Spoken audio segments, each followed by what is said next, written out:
ہر چیز کا وقت مقرر ہے، ورنہ دعائیں تو کبھی بھی رد نہیں ہوتی۔ جنہیں یقین ہو مقدر لکھنے والے پر، وہ انجام سے گھبرایا نہیں کرتے۔ نماز کی پابندی انسان کے مشکل وقت کو بھی آسان کر دیتی ہے۔ کوئی بھی تکلیف ہمیشہ نہیں رہتی، یہ اللہ کا وعدہ ہے ہم سے۔ امید کبھی مت چھوڑنا، کل کا دن آج سے بہتر ہوگا انشاءاللہ۔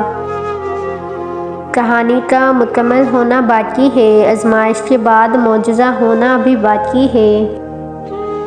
صبر رکھو، ہر چیز آسان ہونے سے پہلے مشکل ہوتی ہے۔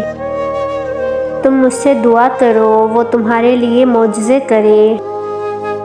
میں نے اپنی قسمت کو اللہ تعالیٰ پر چھوڑ دیا، اس لیے نہیں کہ اللہ بہتر کرے گا، بلکہ اس لیے کیونکہ اللہ سے بہتر کوئی کر ہی نہیں سکتا۔ اللہ تعالیٰ نے انسان کو دل دیا، لیکن اس کا سکون اپنے پاس رکھا اور فرمایا یاد رکھو، دلوں کا سکون اللہ کی یاد میں ہے۔ جب تم جان جاؤ کہ اللہ تمہارے ساتھ ہے، تو اس بات کا کوئی فرق نہیں پڑتا کہ کون تمہارے خلاف ہے۔ پتہ ہے یقین کیا ہے؟ جب تم پوری طرح سے ہار جاؤ، لیکن پھر بھی مسکرا کر کہو کوئی بات نہیں، رب ہے نا۔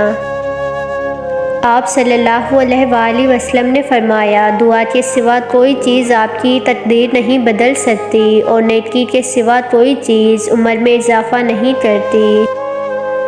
جب دعا کرتے وقت تمہاری آنکھوں سے آنسو آنے لگے تو سمجھ جانا تمہاری دعا بارگاہ الہی میں قبول ہو چکی ہے۔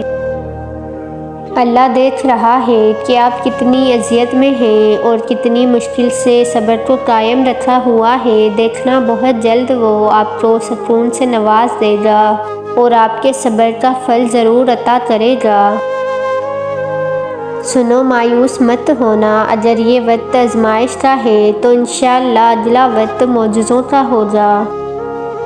نیند قربان کر کے جب روتی ہوئی آنکھیں اللہ کو مناتی ہیں نا، تو خواب حقیقت بن جاتے ہیں اور تعبیریں کن میں بدل جاتی ہیں۔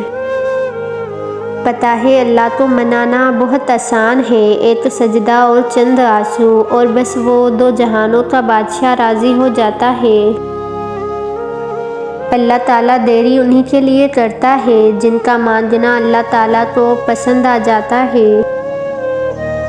پھر وہ تمہاری من پسند چیز تم تک لائے گا مقرر وقت پر، اور تم حیران رہ جاؤ گے۔